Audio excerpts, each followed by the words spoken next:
नमस्कार। हम सभी के लिए ये बहुत ही खुशी की बात है कि इस वर्ष के बजट को देश ने 2047 तक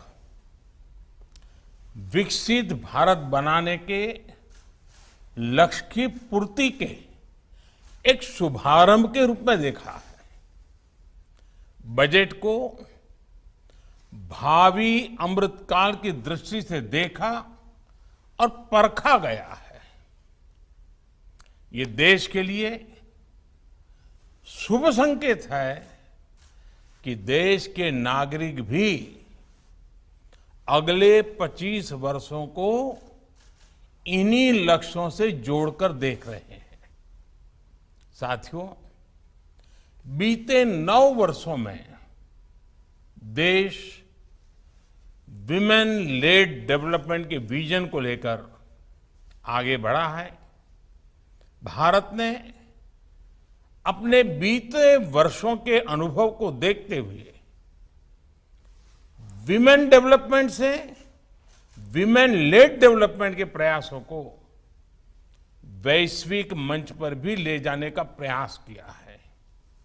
इस बार भारत की अध्यक्षता में हो रही G20 की बैठकों में भी ये विषय प्रमुखता से छाया हुआ है। इस वर्ष का बजट भी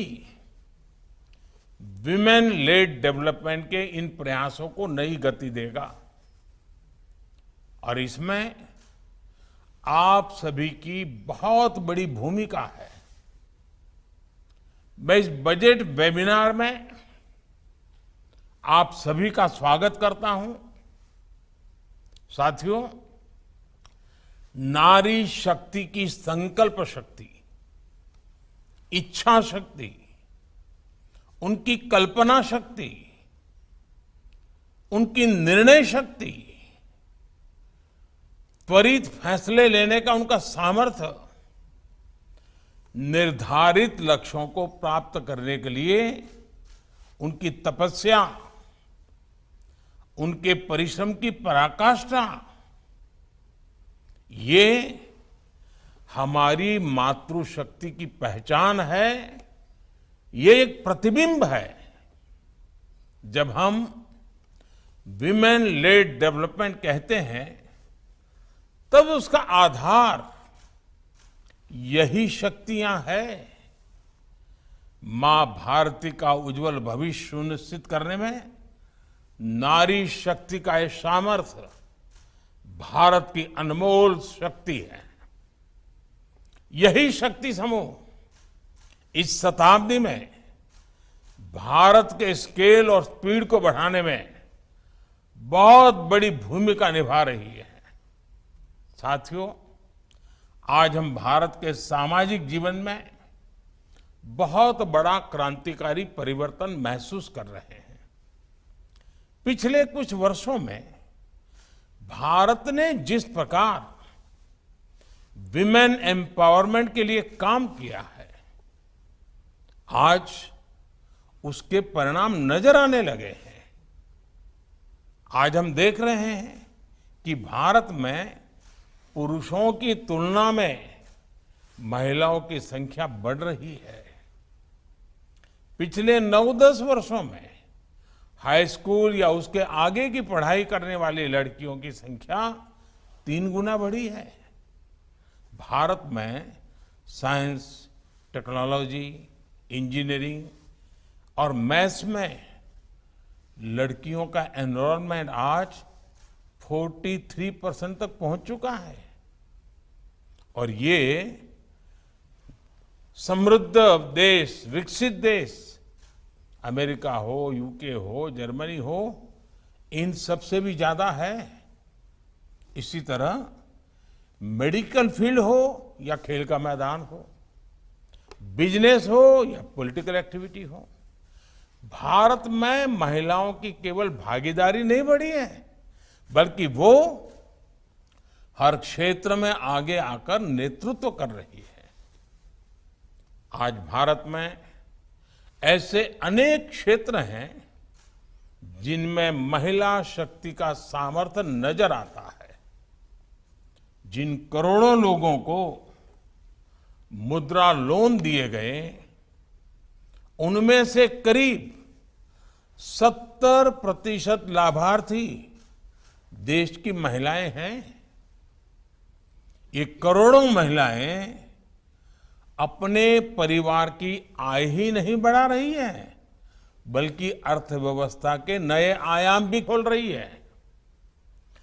पीएम स्वनिधि योजना के माध्यम से बिना गारंटी आर्थिक मदद देना हो, पशुपालन को बढ़ावा देना हो, फिशरीज को बढ़ावा देना हो, ग्रामोद्योग को बढ़ावा देना हो, एफपीओज हो, खेलकूद स्पोर्ट्स हो, इन सभी को जो प्रोत्साहन दिया जा रहा है, उसका सर्वाधिक लाभ और अच्छे से अच्छे परिणाम महिलाओं के द्वारा आ रहे हैं। देश की आधी आबादी के सामर्थ्य से हम देश को कैसे आगे ले जाएं, हम नारी शक्ति के सामर्थ्य को कैसे बढ़ाएं, इसका प्रतिबिंब इस बजट में भी नजर आता है। महिला सम्मान सेविंग सर्टिफिकेट स्कीम, इसके तहत महिलाओं को 7.5% इंटरेस्ट रेट दिया जाएगा। इस बार के बजट में पीएम आवास योजना के लिए करीब 80,000 करोड़ रुपए रखे गए हैं। ये राशि देश की लाखों महिलाओं के लिए घर बनाने में काम आएगी। भारत में बीते वर्षों में पीएम आवास योजना के जो 3 करोड़ से अधिक घर बने हैं, उनमें से अधिकांश महिलाओं के ही नाम है। आप कल्पना कर सकते हैं, वो भी एक जमाना था जब महिलाओं के लिए न तो कभी खेत उनके नाम होते थे, न खलिहान उनके नाम होते थे, न दुकान होती थी, न घर होते थे। आज इस व्यवस्था से उन्हें कितना बड़ा सपोर्ट मिला है। पीएम आवास ने महिलाओं को घरते आर्थिक फैसलों में एक नई आवाज दी है। साथियों, इस बार के बजट में नए यूनिकॉर्न्स बनाने के लिए, अब हम स्टार्टअप की दुनिया में तो यूनिकॉर्न सुनते हैं, लेकिन क्या सेल्फ हेल्प ग्रुप में भी ये संभव है क्या? ये बजट उस सपने को पूरा करने के लिए सपोर्ट करने वाली घोषणा लेकर के आया है। देश के इस विजन में कितना स्कोप है, ये आप बीते वर्षों की ग्रोथ स्टोरी में देख सकते हैं। आज देश में 5 में से 1 नॉन फार्म बिजनेस महिलाएं संभाल रही हैं। बीते 9 वर्षों में 7 करोड़ से ज्यादा महिलाएं सेल्फ हेल्प ग्रुप में शामिल हुई हैं और वो अलग अलग क्षेत्रों में काम कर रही हैं। ये करोड़ों महिलाएं कितना वैल्यू क्रिएशन कर रही हैं, और इसका अंदाज आपको इनकी कैपिटल रिक्वायरमेंट से भी लगा सकते हैं। 9 वर्षों में इन सेल्फ हेल्प ग्रुप्स ने 6.25 लाख करोड़ रुपए का लोन लिया है। ये महिलाएं केवल छोटी एंटरप्रेन्योर ही नहीं है, बल्कि एक ग्राउंड पर सक्षम रिसोर्स पर्सन का काम भी कर रही है। बैंक सखी, कृषि सखी, पशु सखी के रूप में ये महिलाएं गांव में विकास के नए आयाम बना रही हैं। साथियों, सहकारिता क्षेत्र, उसमें भी महिलाओं की हमेशा बड़ी भूमिका रही है। आज कोऑपरेटिव सेक्टर में आमूलचूल बदलाव हो रहा है। आने वाले वर्षों में 2 लाख से ज्यादा मल्टीपर्पज कोऑपरेटिव, डेयरी कोऑपरेटिव और फिशरीज कोऑपरेटिव बनाए जाने वाले हैं। 1 करोड़ किसानों को नेचुरल फार्मिंग से, प्राकृतिक खेती से जोड़ने का लक्ष्य रखा गया है। इसमें महिला किसानों और प्रोड्यूसर ग्रुप्स की बड़ी भूमिका हो सकती है। इस समय देश ही नहीं, पूरी दुनिया में मिलेट्स यानी श्री अन्न को लेकर जागरूकता आ रही है, उनकी डिमांड बढ़ रही है। ये भारत के लिए एक बड़ा अवसर है। इसमें महिला सेल्फ हेल्प ग्रुप की भूमिका को और बढ़ाने के लिए आपको काम करना होगा। आपको एक और बात याद रखनी है, हमारे देश में 1 करोड़ आदिवासी महिलाएं सेल्फ हेल्प ग्रुप्स में काम करती हैं। उनके पास ट्राइबल क्षेत्रों में उगाए जाने वाले श्री अन्न का पारंपरिक अनुभव है। हमें श्री अन्न की मार्केटिंग से लेकर इनसे बने प्रोसेस्ड फूड्स से जुड़े अवसरों को टैप करना होगा। कई जगहों पर माइनर फॉरेस्ट प्रोड्यूस को प्रोसेस करके मार्केट तक लाने में सरकारी संस्थाएं सहायता कर रही है। आज ऐसे कितने सारे सेल्फ हेल्प ग्रुप रिमोट इलाकों में बने हैं, हमें इसे और व्यापक स्तर पर लेकर जाना चाहिए। साथियों, ऐसे तमाम प्रयासों में युवाओं के, बेटियों के स्किल डेवलपमेंट की बहुत बड़ी भूमिका होगी। इसमें विश्वकर्मा योजना एक बड़े ब्रिज का काम करेगी। हमें विश्वकर्मा योजना में महिलाओं के लिए विशेष अवसरों को पहचान कर उन्हें आगे बढ़ाना होगा।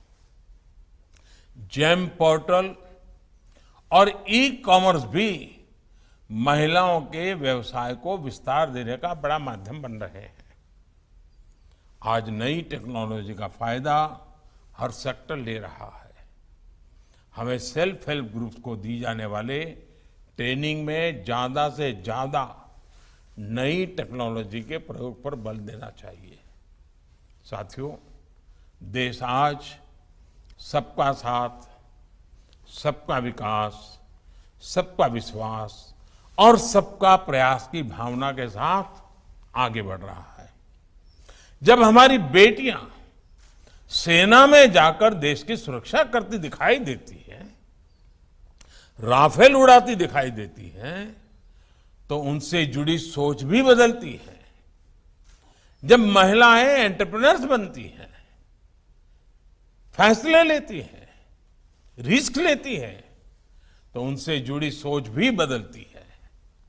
अभी कुछ दिन पहले ही नागालैंड में पहली बार 2 महिलाएं विधायक बनी हैं, उनमें से एक को मंत्री भी बनाया गया है। महिलाओं का सम्मान बढ़ाकर, समानता का भाव बढ़ाकर ही भारत तेजी से आगे बढ़ सकता है। मैं आप सभी से आह्वान करूंगा, आप सभी महिलाओं, बहनों, बेटियों के सामने आने वाली हर रुकावट को दूर करने के संकल्प के साथ आगे बढ़े। साथियों, 8 मार्च को महिला दिवस राष्ट्रपति द्रौपदी मुर्मू जी ने महिला सशक्तिकरण, उस पर एक बहुत ही भावुक आर्टिकल लिखा है। इस लेख का अंत राष्ट्रपति मुर्मू जी ने जिस भावना से किया है, वो सभी को समझनी चाहिए। मैं इस लेख से उन्हीं को कोट कर रहा हूं। उन्होंने कहा है, हम सबकी, बल्कि प्रत्येक व्यक्ति की ये जिम्मेदारी है कि इस प्रगति को तेज गति प्रदान की जाए। इसलिए आज मैं आप सबसे, प्रत्येक व्यक्ति से, अपने परिवार, आस पड़ोस अथवा कार्यस्थल में एक बदलाव लाने के लिए स्वयं को समर्पित करने का आग्रह करना चाहती हूं। ऐसा कोई भी बदलाव जो किसी बच्ची के चेहरे पर मुस्कान बिखेरे, ऐसा बदलाव जो उसके लिए जीवन में आगे बढ़ने के अवसरों में वृद्धि करे, आपसे मेरा ये अनुरोध हृदय की गहराइयों से निकला है। मैं राष्ट्रपति जी के इन्हीं शब्दों के साथ अपनी बात समाप्त करता हूं। आप सभी को बहुत बहुत शुभकामनाएं देता हूं। बहुत बहुत धन्यवाद।